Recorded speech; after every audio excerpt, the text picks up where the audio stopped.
Hello, ladies and gentlemen. Welcome to the second installment of EBTC webinar series that having organized by the European Business and Technology Center.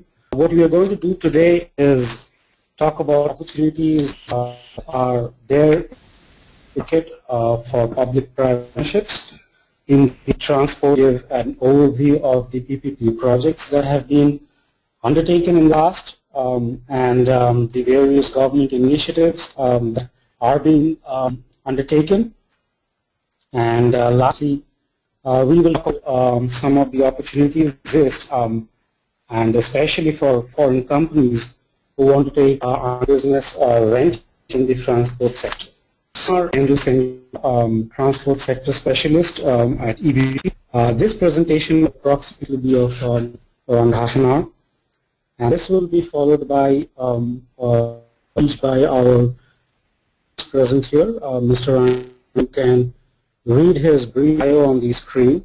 He's the president of the PPP feedback, and he will be some of his experiences in conducting and managing PPP projects in transport in India. And lastly, we will open up the floor to the audience and share the questions that are coming and attempt to answer them. We're going to request the audience to please reserve your questions for this last part of the webinar. You will have to type in your questions in the panel that has opened up in your screen and not in the chat window. Just wanted to make this clear. And then we'll read aloud these questions for everybody's benefit and then answer them. So that's briefly the agenda for today. We will begin with a very brief introduction to EBTC and then the introduction to PPP, give an overview of the Indian scenario and the various frameworks that exist for the subsectors, the traditional subsectors of sport. We will also talk about some of the investments that have been lined up on the pipeline. Let's talk about the key of opportunities that exist and are upcoming in the market. So a very brief overview of EBTC Services. EBTC is an organization that is funded by the European Union with the aim to establish cooperation and enhance cooperation between India in clean technologies in 4 sectors. Apart from transport, we also look at renewable energy, environment, and biotechnology in both business and research. We are located in 4 offices in India. Delhi is the headquarters, and the other offices in Mumbai, Bangalore, and Kolkata. And sum up the steps that we take to enhance and facilitate European entities to India is by promotion both ways of Europe in India and India in Europe, providing information and intelligence to interested folks, supporting the market entry process, and also providing incubation support for business. So having given a brief introduction of EBT, let's move on to the topic of the day, that is public-private opportunities in the transport sector. It's becoming a very common terminology in the transport sector. As most of you know, roads and highways gained a lot of prominence in the last decade in India with the beginning of the Golden Quadrilateral project, and also initiatives at both the national and the state level for other road projects.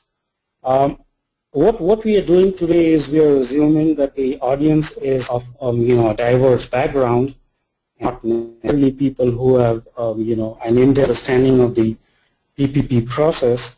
So what we will do, I mentioned before, is give an introduction of the PPP process in transport.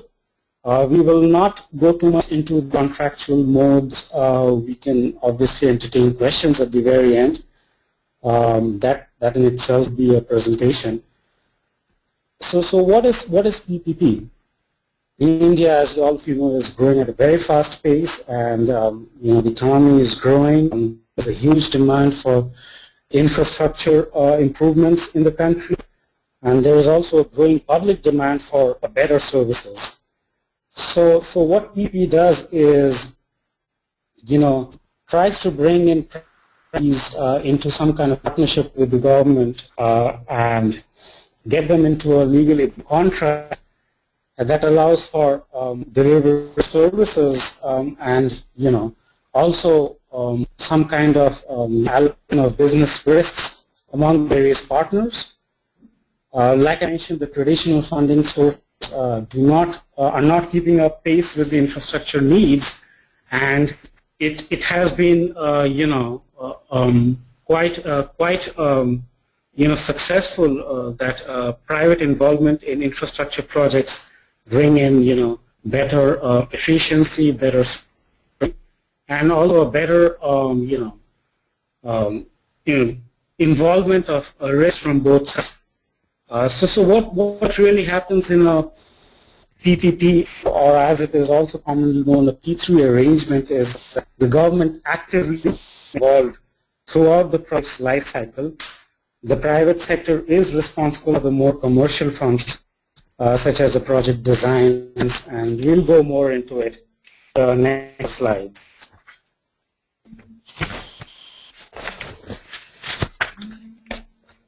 So as we mentioned in the last slide, the public sector has limited resources, both financial and manpower related. And that is why it is expected that involvement of the private sector will bring in some of the benefits that are outlined in this slide.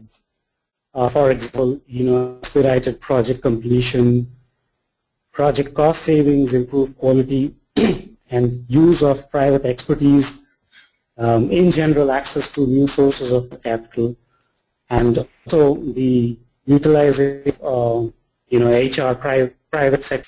So from the past experience worldwide, India in the past decade or so, the consensus has been that PPPs are a very good means by which the public sector can clear some of the gap that appears between funding of the development if the country needs to grow at an optimum rate.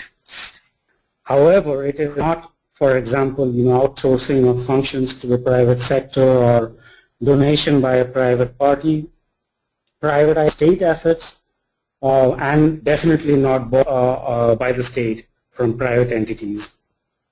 Like in a PPP, the government always remains actively involved in the project life cycle in some fashion or the other.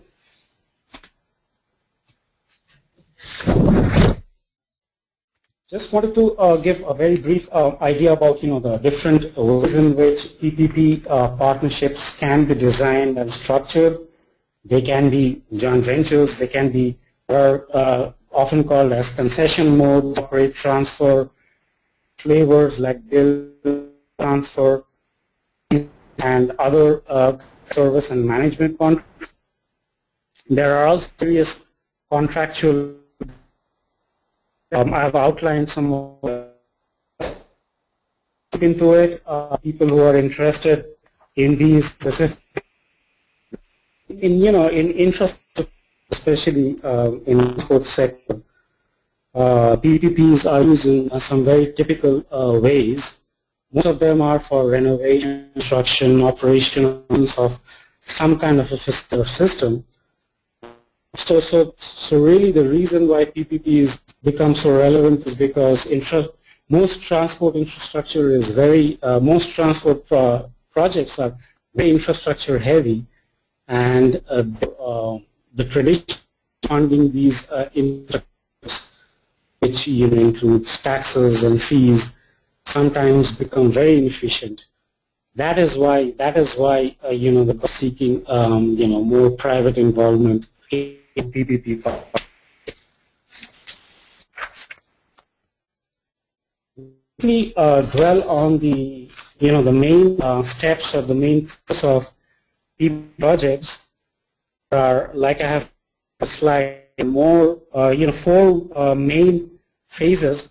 The first phase is called the identification of the PPP project, which project selection and assessment of the option, which deals with things like value for money or economic analysis, suitability check, internal clearances, and then the pre-tender process, which includes technical feasibility and then making of the contract documents.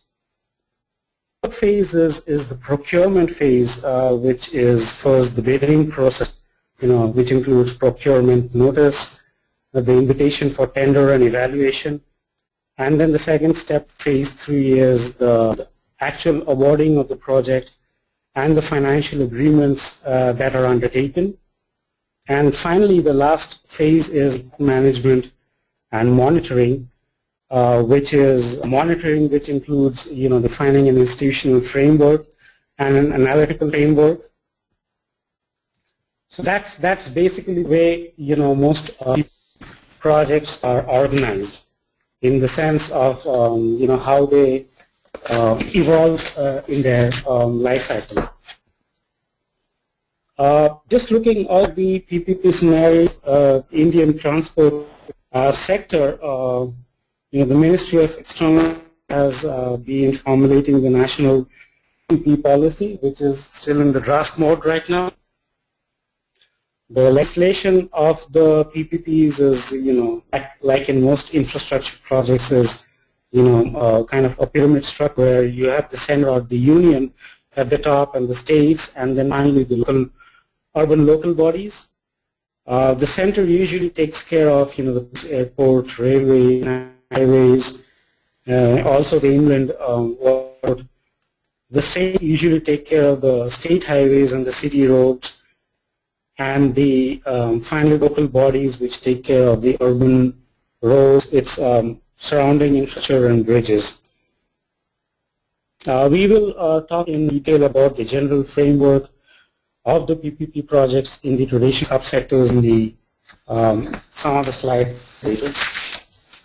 In 2011, one of the topics for PPP invest in transport, in terms of cost and also the number of projects that have been undertaken. You can also see the number of projects have been steadily increasing over the last decade or so. So that seems like a very positive outlook for transport.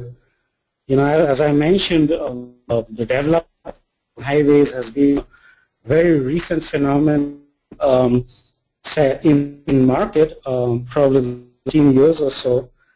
As the economy is growing, along with it, and that, of course, modes of transport. So having looked that general area of the transporter in India, we had the program, which is the NHAI, National Highways Authority of India.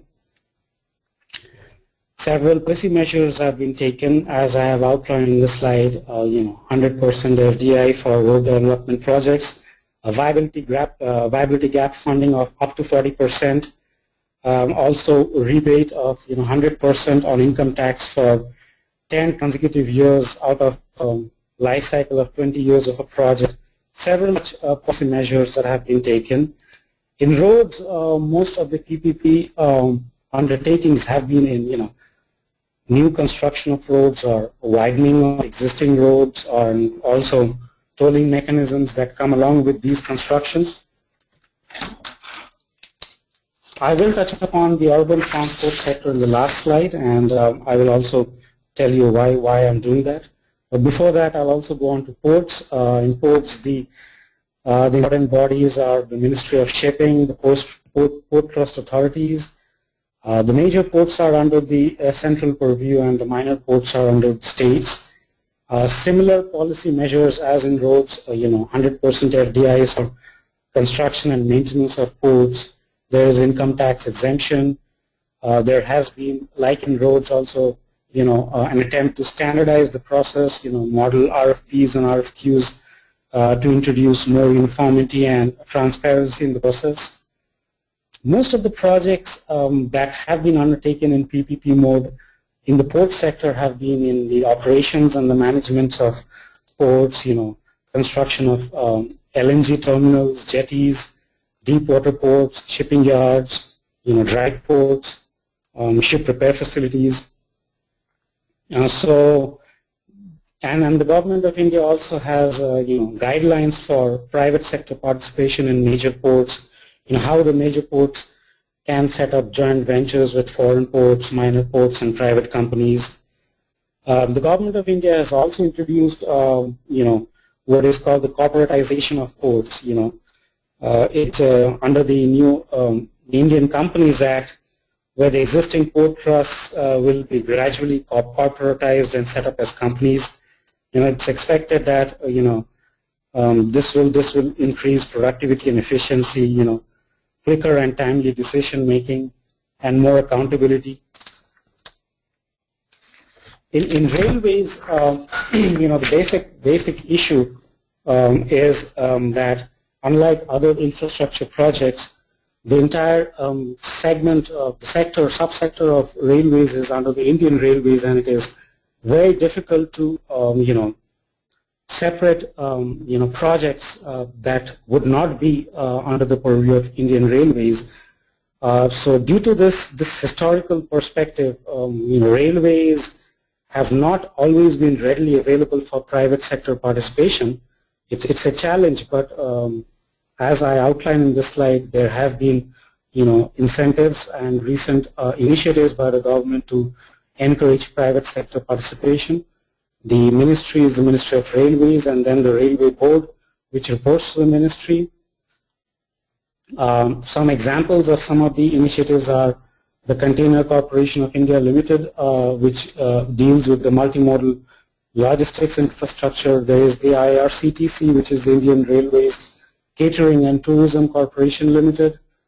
And another example is the Pipavav Railway Corporation, which was a special purpose vehicle to provide a rail link from the port of Pipavav in the state of Gujarat.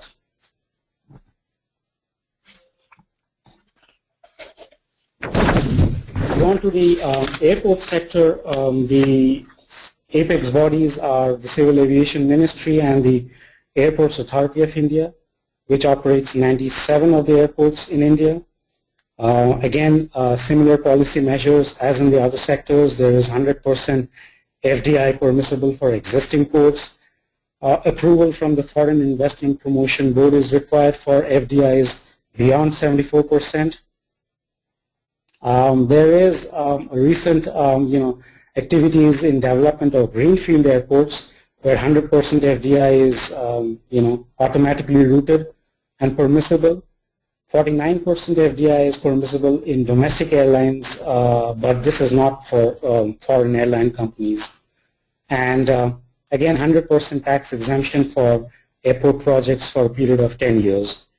Most of the projects in the airports are usually in airport modernization, including air traffic control, terminal facilities, etc. Finally, we come to the urban transport. Again, public transport, as all of us know, is the primary mode of transport in the Indian cities, the bigger cities and the smaller cities, the tier 2 cities.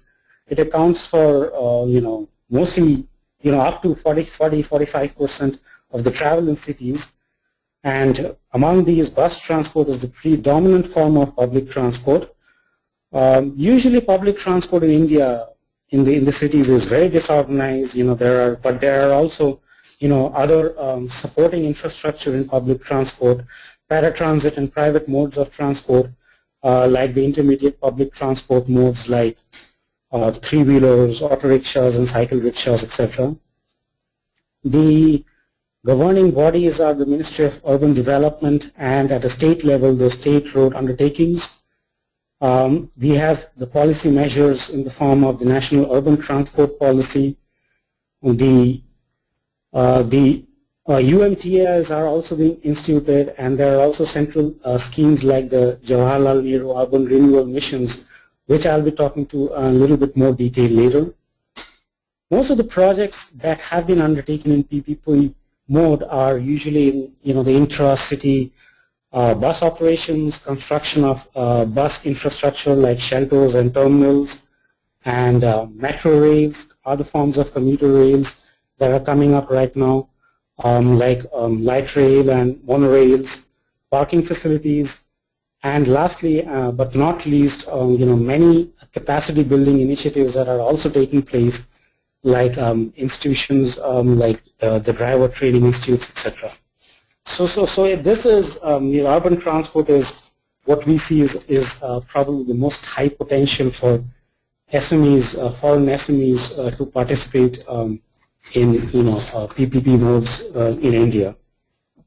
And just to reinforce that, the next couple of slides, we just briefly look at the transport sector. As many of you might have seen, the recent McKinsey report, which was about the urban scenario of India, and it outlined that transport, along with affordable housing, is the two most capital-intensive sectors in India. It outlined how much more metros, subways, and other facilities need to be built over the next 10 years, 20 years, and how the share of public transport in the Indian cities, which is quite a lot compared to many other countries, especially America, is still well short of what is thought to be the basic minimum of 50%. The graph also outlines how Indian cities need a lot of capital expenditure over the next couple of decades, and transport is one of the major areas where this infrastructure investment would be. This slide talks about how some of the planned investments have been in transport, especially in this new 5-year plan that has been outlined by the Planning Commission. You can see that public transport takes the major chunk of these planned investments. There is quite a bit of money that has been planned for things like intelligent transport systems and metro rails, commuter rails, bus rapid transit, buses, and also capacity building. So we can see that even in terms of planning, public transport has been envisaged as a very important part in the urban scenario. Now, having looked at the planned investments in the coming years, to look at what is in the pipeline, we see that a lot of the pie chart that's there in this slide shows how some of the sectoral break is for the project costs in the PPP projects that are in the pipeline. You can see that roads, urban development, of which urban transport is again quite a big component, railways, ports, take very major chunks of the project costs. You can see how some of these projects have been allocated for the states. And again, just reiterating how the transport projects have been shaping up over the past decade or so. So we see a very promising scenario for PPP investments in transport. Some of the initiatives that have been undertaken recently are, for example, the Asian Development Bank initiative that has been initiated by the Department of Economic Affairs, which includes setting up of PPP cells in the various states, preparation of manuals, toolkits, and draft policies for PPP implementations in the states. There is also setting up of a body called the India Infrastructure Finance Company Limited, which allows refinancing of infrastructure loans by banks and foreign investments. And in this, PPPs have quite a bit of say or overriding priority in terms of the funding schemes. There is also a provision of viability gap funding to provide capital grants for projects that are not so commercially viable at the beginning, to make them more attractive for private investments. There is also the India Infrastructure Project Development Fund, which is meant to meet project development costs for public sponsoring agencies, both at the center and the state level. It can assist up to 70% of project costs, and then the costs are recovered by the successful bidder of the project.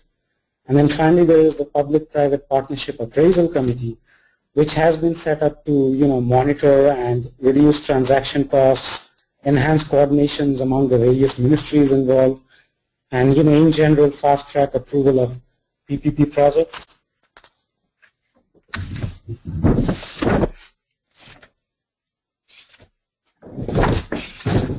So coming to the issue of foreign participation in the transport-related PPP projects, that's keeping in mind the EBTC mandate, where we provide assistance to EU companies in their market entry.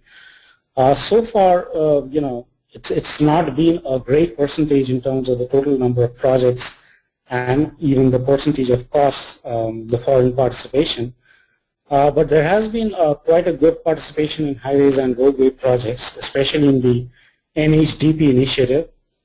And the bidding rules, what they do is they encourage Indian firms to, look for joint ventures with foreign firms. A lot of, weightage is given to prior experience and financial soundness, and these are often, points which stand in good stead for foreign firms. Given some examples of, European companies who have been there in the Indian market in the roads and highways sector.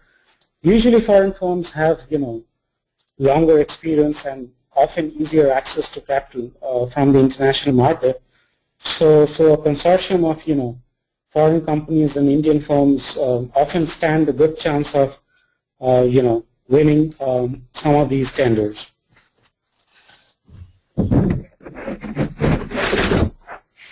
I briefly mentioned the JNNURM scheme. So some of the opportunities that exist in the transport sector, in the urban sector, is the JNNURM scheme, which is basically under the Ministry of Urban Development. And again, a sub-scheme of the JNNRU, which is called the Urban Infrastructure Development Scheme for Small and Medium Towns, which again aims to improve infrastructure facilities and create public assets and enhance PPP in infrastructure development. There is also a scheme called the Pooled Finance Development Fund scheme, which has been set up by the government. The main aim is to provide credit facilities to urban local bodies, and that basically enables them to access borrowings from pooled mechanisms, and just to improve urban infrastructure and attain self-sustainability. At a rural level, we have several schemes. The main ones are the Pradhan Mantri Gram Sadak Yojana, which has been instituted by the Ministry of Rural Development. The main aim is to provide all-weather road connectivity to unconnected villages, previously unconnected villages. There is also the provision of urban amenities to rural areas, which is also under the Ministry of Rural Development. And this what it proposes, and this was actually initiated by our ex-president Abdul Kalam, is proposes that urban infrastructure and services be also provided to rural hubs and help them create economic opportunities outside the city. Take opportunities outside the city and foster more development over there. So the government has been running pilot programs under the scheme for quite some time right now. So what we did in the previous slides was we outlined some of the planned investments and also the ones that are in the pipeline. In this slide, I briefly dwell on some of the opportunities that are there in the urban transport market. You can see that in Indore there is the special purpose company that was set up called the Atal Indore City Transport Service Limited. Some of the recent opportunities that are coming up are in e-ticketing machines and operation of buses on a on transfer basis. There has also been some talk about opening up a high-speed rail facility on the outer ring road of Hyderabad, and this is also open to international bidding. Going on to the port sector, as many of you know, the port sector has been constantly growing. The majority of the container traffic is actually handled in the western zone of India, in the Mumbai and the JNPT ports in Navi Mumbai. Recently, in the last year, several projects in the PPP mode were presented by the Ministry of Shipping to the Parliament. Major ports are also being opened up for international port operators to submit competitive bids on a build, operate, transfer terminals on a revenue share basis. Examples of some of the special purpose vehicles that have been have been instituted are shown in the slide. There is the Nhava Sheva International Container Terminal and the Kakinada Seaports Limited. Similarly, a tender has been awaited for another seaport at cont'd. In the railways, what has been envisaged are development of several world-class railway stations all over India. There is also a plan to commercially utilize much of the surplus land that the Indian Railway owns around the railway tracks, and an authority called the Rail Land Development Authority has been instituted to foster some commercial development around these tracks in the surplus land that's available. There have been some joint ventures that have been set up recently for locomotive manufacturing that I have outlined in the slide. There have also been some recent opportunities under the dedicated freight flow corridor initiatives. They have been a mix of the EPC modes and the PPP modes in terms of financing. Also, several initiatives to set up multimodal logistics parks and wagon investment schemes. In the airports, there have been potential and also several upcoming opportunities in the greenfield airports. I had briefly mentioned that in my previous slide. There is also a lot of modernization and upgradation of metro airports that are being taken up. Similar things that I've mentioned in the slide, smaller components of the aviation components like the air traffic control, etc. So that was just a general, a very broad brush overlook at some of the potential opportunities in the subsectors of transport. So we are coming to an end of the presentation over here. But before we do that and before we go on to our expert who will share some of his real-world experience, let's just take a look briefly at some of the drawbacks of the experiences that have been undertaken in India.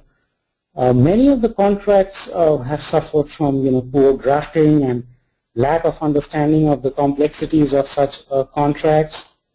There is also a huge lack of experience in the private sector. It's getting better with time. There is a lack of accountability and measurement of performance.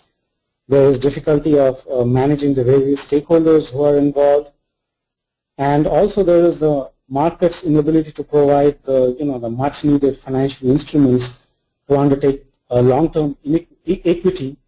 But then again, these are some of the drawbacks and the issues, but they also could be potential opportunities for maybe foreign investments in the transport sector. What I'm going to do is now hand over the floor to our expert, Mr. Anil Gandhi, who is, as I mentioned, from Feedback Infrastructure. He has a variety of experience in undertaking and managing PPP projects all over India, and I will let Anil speak briefly. Yeah. Anil? Thank you, Dibu. That indeed was a comprehensive presentation, so let me see how I can beef this further up with the examples. Firstly, I think I will start with the difference in the PPP model of what is happening globally and what is happening in India. If I say globally, that means essentially what has happened in, say, Europe. European PPP model effectively is availability based, where typically its annuity payments are kind of guaranteed. The revenue risk is typically not transferred to the private sector. But the way Indian model has evolved, it is a unitary model where the revenue risk is primarily taken by the private sector player. But though there have been some feeble attempts to reduce this revenue risk, but still more or less the revenue risk is being taken by the private sector player, with the result that though I think we saw a huge uptick in the PPP transport projects, I mean the process started in the late 90s, picked up in say mid 2000s, and I think the good days were there, and now most of the contractors are also besieged with problems, particularly special purpose companies that have been floated. I think reasons are many, but the key reasons for why this was a success, one was the structural reforms that India took in the early 90s, and second, to a great extent also, there was too much global liquidity actually. I am not sure which are the factors which contributed to the success in the Indian market, but the assets have been created actually. So we came up with different concepts so as to offset the non-absence of the availability model in terms of bringing in the commercial principles of viability gap funding and all those kind of things. But I think the first generation of PPP seems to be over in the Indian context actually. Highways has been a success, ports also to some degree, airports, yes, we do have a project in Delhi and Mumbai, though it is being touted as one of the prohibitive PPP projects globally. On the metro part, I think we have interesting examples. Delhi Metro Rail Corporation is, I think, one of the prime example where the public financing is seen to be more viable proposition rather than bringing in the PPP. Though I think we do have two cases. One is the airport line, which is a hybrid PPP where the civil structure was created by DMRC and the rolling stock and the signaling and telecommunication was the concessionaire is Relevance. That also is in bit of trouble because of what we have observed is the traffic estimates seems to be notoriously imprecise. So I think that is where the problem has started to crop up. The way the contracts are structured, it is somehow incentivizing, not risk-taking, but kind of gambling actually. And the moment if there is enough liquidity in the market, I think that the promoters become very bold enough to quote even low equity IRRs, hoping that the capital market will support the equity part of it actually. So, and that is the way the capital costs have been carried up, and so even I think bankers are also suffering actually in the current problem. So that is the reason I said that the next generational, the reforms, I think a lot of things need to be done in the contracting part, specifically in the highway sector. Metro also, I said we have a live example, DMRC is a success. PPP Hyderabad, we had a rebidding actually, though L&T is doing it. And again, it is a real estate driven model where about 40 to 50% money is coming from real estate exploitation.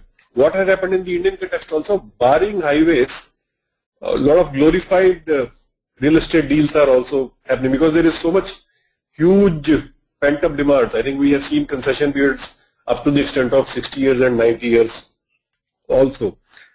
But that also is a fact. I think if you look at the India as a whole country, I think each state is equivalent to a European country actually. So the opportunity also is immense. I think even if I take a smallest state like Punjab, it will have some about 100 odd bus terminals. So 100 odd bus terminals, if I take about 30 states and union territories, just the bus terminals, civil infrastructure, I mean you add the IT component to it, if you want to create airport like infrastructure, I think the market potential is immense. That is beyond doubt. I think what needs to be done is the creation of a good pipeline, creation of a bankable projects.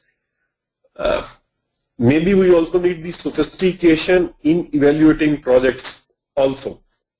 I think the single line bid variable, the best value for money, I think we are still on a learning curve vis-a-vis what has happened globally. The state bodies also have matured to the extent possible that few states are being championed by nodal PPP centers actually, and in few of these states, apart from project development funding, they also give the viability gap funding actually. I think given the fact that some emphasis is on urban transport, we are doing one interesting project which is the personal rapid transport in Amritsar, and because of a good legal framework which allows unsolicited route, Fairwood and Ultra of UK, they have submitted an unsolicited proposal. Currently the bidding is on actually, and the last date is 26th April. I think this is one of the personal rapid transport, one of the projects where no viability gap funding is envisaged. It seems to be eminently doable looking at the densities and the population. I think once this project comes up, maybe there should be good enough opportunities in the whole of the Indian market actually. And so I think it's essentially the metro seems to be a very costly route. PPP, I don't know. I think again is a mixed bag story. How things evolve in the times to come, we yet have to see. So maybe if not metro, we may have to look at how do we reduce cost in terms of the light rail transport, or even for that matter monorail. Though if I look at the population, I mean the best solution should be just bringing the metro part, but I don't know whether the capital markets, the financial institutions, the financial instruments are going to support that or not. But on the technology side, personal rapid transport is one where we are quite confident, which will add to a lot of urban mobility. Parking solutions also, we do have projects in PPP, the brick and mortar variety type, but on the multi-level car parks, given the high land value that we have in the Indian cities, I mean it's prohibitive actually, to the extent that sometimes of the overall project cost, the land value itself is about 70 to 80%, which is not desirable, but I think it also provides an opportunity for automated multi-level car parks. So, but here again, I think the cost needs to be rationalized. I mean, the Indian market is definitely price sensitive. So, I guess I have given a flavor in terms of not a success, not a failure. It's a mixed bag story. Highway definitely a success. Metro also, the implementation is there. It's again a mixed bag. Ports, I think we do not have too many greenfield ports which have been done under PPP framework. We have isolated berths and all those kind of things. I think another problem which is plaguing the Indian market right now is the environmental considerations actually, where somehow the different departments, because of the multiplicity of agencies involved, do not see eye to eye. But again, I guess it's a learning curve. I think once this election is over in 2014, we are definitely seeing a good amount of uptick in the Indian market, where some kind of a systematic program management may come in the market actually. But I think in the interim period, if you want to look at smaller projects, there is good enough. I mean, states have a different culture, the center have a different culture. So at any given point of time, opportunities will be there. I mean, the bigger opportunities, given the fact that most of the powers are vested with the central government actually. The program level initiatives will be like the NHA will be driven by center. State level, I think, will keep on running their own steam actually, where smaller projects, say just 50 million US dollar or 100 million US dollar, I think opportunities are plenty. Thank you. Thank you, Anil. So now we come to the very last part of this webinar.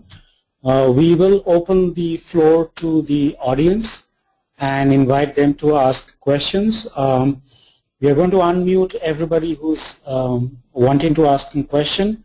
If you can raise your hands, we will open up your channels and we will let you ask questions. We request that you please introduce yourself with your name and organization and then ask the question, and myself and Anil will attempt to answer them. Seems like there is no question. I'll just give you another few minutes, and while I'm doing that, I'm just going to wrap up a little bit and give you a brief look into some of the service details that EBTC showcases in its basket of services. We do market insight for EU companies wishing to come to India. We also undertake market exploration tips and the initial research and preparation that goes into it. We also undertake project partner identification. We also undertake framing of individual strategies for an organization that wants to do some kind of entry to the market in the clean tech arena. And finally, we also give other kinds of support like tenders, etc. We also, like I had mentioned previously, provide help in setting up offices and give incubation services to EU entities willing to set up office in India. And we also enhance and aim to increase the visibility of such European entities and delegations with the help of events and other activities throughout the year. All right, I think there is no questions, so we will come to an end of this session. Is the question from class? Okay, I can see one question. Hello? Ask class to. This is Klaus Set, I can see. Klaus, can you speak? Yeah, can you understand me? Yes, we can hear you. Okay. My name is Klaus Seibt. I'm coming from Austria Tech, which is a public agency of the Austrian government to the Transport Ministry and Innovation and Technology Ministry. And I have two questions actually. One is regarding intelligent transport system, that means ICT transport for infrastructure. What projects are maybe connected with roadside and motorway projects, if there are any attempts to go for public-private partnerships there. So we have a lot of these congestion charging issues in Europe at the moment, and taking as well roadside taxes for some lanes or so for fast speed lanes. This is one question. And the second question is, I recently read that Indian government is planning to have something like a strong corridor between Mumbai and Delhi for something like having as well production sites along this corridor, and I think it's a long-term perspective development project. And what if you can foresee any opportunities for intermodal transport issues there. I'm working here in Europe for the European Commission at the projects or the idea of conceptualizing so-called green corridor projects, which is having an optimal shift between road, rail, going to ports with container transport and other modes you can use to have a more environmental friendly and green transport. These are my two questions actually. If you can inform me about these two topics. Yeah, Anil here, Klaus. On the intelligent transport system, I would guess, given the fact that about so many concessions have been rolled out in the highway sectors, it's now that the electronic tolling is being talked about. So, in fact, feedback along with Brisa of Portugal, they have entered an MOU, and the first pilot on the National Highway 8 has just started actually. But I don't know how long will it take to say be similar to what we see in the European and the American economies, given the fact the way the informal economy in the Indian context is very strong actually. So sometimes you don't want to share all the balance sheets, the numbers and all those kind of things also. But I think the way things are moving, the way project size is becoming bigger, the way issues of transparencies are there, the way contracts are being structured, the way monitoring is increasing. I think maybe in 5 years' time, this is going to be the next revolution in the Indian highway sector, which is electronic tolling. So center level as well as state. Center, I think, will drive it, but I think if good entrepreneurs come in and directly approach state governments also, and where they can add value, I think it is possible. So on the highway part, that, and also I think within the cities, though again, because of the multiple organizations within the Indian context, sometimes it is difficult actually. So it requires a lot of project development efforts in dealing with the various agencies. But I think within cities also, whether it is parking, whether it is electricity bill, whether it is water bill, whether it is traveling on buses, whether it is traveling on metros, I think a lot of unification is required. That is where I think it can be helpful. So much so that our, I think, traffic signaling also seems to be dated actually. So in terms of leave aside the pricing part, there can be huge economic gains out of saving in the fuels and the pollutions. I think our systems, even in the best of place, which is Delhi, seems to be dated to me. DMIC, I think, is a huge ambitious project where about 7 big cities are being talked about. It is being funded by the Japanese government. The project development fund itself, though the overall project cost is close to $90 billion, the project development fund itself is close to $250 million actually. But what has happened is, I think they launched it with huge fanfare.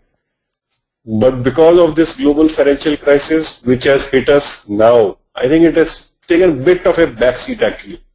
So I think it will take about 1 to 2 years before it again starts picking up the steam. So there is some time actually, because this seems to, and I was reading few reports and somebody said this infrastructure seems to be the huge, insurmountable, most expensive problem for the world right now. So whether we create new cities or we rejuvenate the older cities, I think some amount of debate is required, because you can't dump everything in the sea also. So I think that is where we will have to be realistic also. Right, and like Anil mentions, when DMIC finally takes off, you know, these 7 cities are actually envisaged as, you know, smart cities. So there's going to be a lot of technology input that goes into the infrastructure. So we see a huge potential for, you know, European technologies in this area, definitely. Okay, thanks a lot. Thanks a lot. Well, I'm just waiting for any other question. If not, I think we have kind of exceeded the time by a little bit. It's past 5. So then we can just come to an end of this webinar. We thank everybody who has attended this webinar. We will be sending you a follow-up email along with the presentation. And as I mentioned, the transcript of this webinar will also be posted on our website. Thank Anil for joining in as the expert and talking about his experiences and sharing. We hope all of you got a good overview of what PPP is in the transport sector, and we hope that it will be of some use to you. Thank you again, and we come to an end of this webinar. Thank you.